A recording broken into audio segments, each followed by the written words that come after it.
Hi, Omnisende. Okay, so let's pretend you're exploring the remains of Dragon Spiral Tower in what used to be Unova.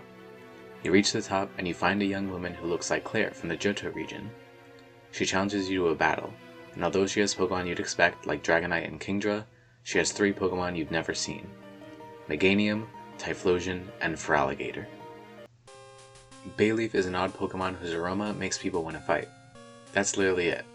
I love Bayleaf, but almost every Pokedex entry can be summed up by saying that Bayleaf is a spicy scent that perks people up. Apparently it's also a stimulant that can restore health. The Meganium we know is almost the opposite, as it calms people down and blunts their fighting spirit. But what if we strengthen Bayleaf's power?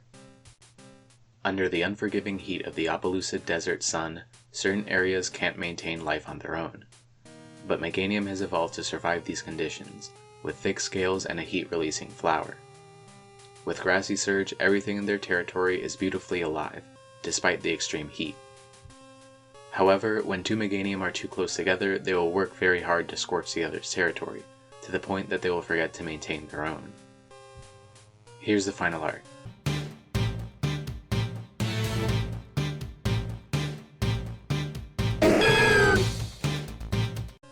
Meganium is a Grass Dragon type Pokemon with the ability Grassy Surge and hidden ability Leaf Guard.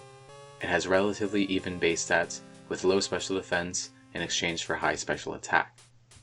It has a wider move pool than the Meganium we know of, with fire type attacks like Mystical Fire, Sacred Fire, and Flame Charge. No others though.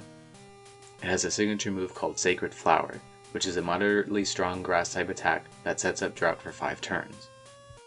However, if this move is used while Drought is already up, Grassy Terrain is removed if it was up.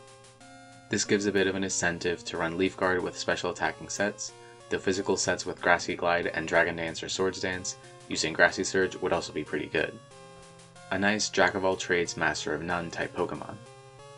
Although Meganium is strong, it can be very moody, and is not always the most dependable ally.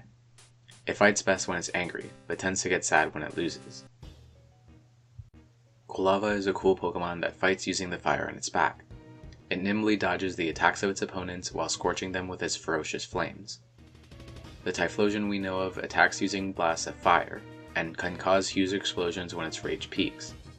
What if its rage was permanent and uncontrollable?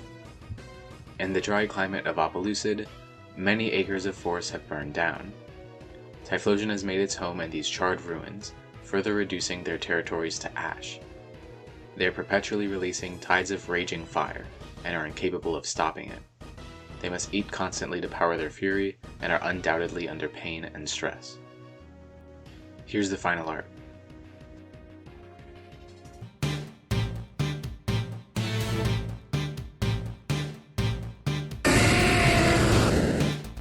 Typhlosion is a Fire Dragon type Pokemon with the signature ability Engulfed in Flame. This ability boosts this Pokemon's fire type attacks by 2 times, but any fire type attacks against it and its teammate are super effective, regardless of their previous type. Its hidden ability is Flash Fire. Its stats are quite mediocre, apart from high attack and special attack. Its move pool isn't much wider than the Typhlosion we know, though it does have a signature move called White Hot Tide.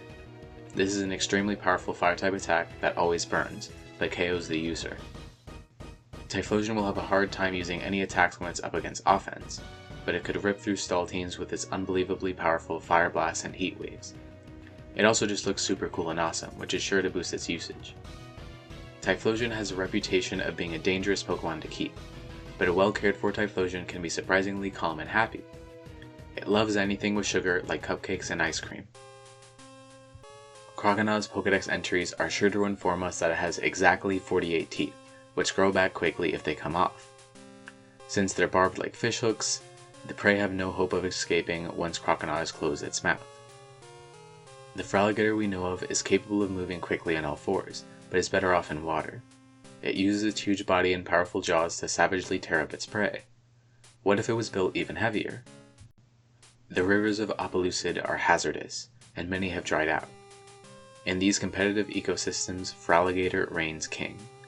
Its thick skin allows it to resist the dry heat, and its huge build lets it tower over any would-be threats. It's built like a brick, something house. Here's the final art.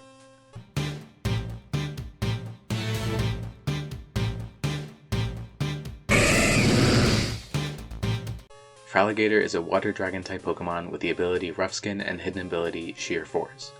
Its HP and physical stats are great, while its speed and special stats are bad. It's something of a Melmetal Light. It has a similar move pool as the Feraligatr we know, but with the addition of reliable recovery and the loss of Dragon Dance and most punching moves. It also has a signature move called Bullneck Charge, which is a powerful dragon type physical attack with decent recoil and a low chance to boost the user's special defense. The extra boost chance is unashamedly for Sheer Force, but a defensive set with Rough Skin would still be incredible. This Pokemon would be a menace in any tier it lands in. Feraligatr is overwhelmingly powerful while being predictable and solidly dependable. What makes this Pokemon dangerous is the trainer that wields it. That's about it. My next Pokemon video will be making a new evolution, but hopefully with a new creative twist. Thanks for watching!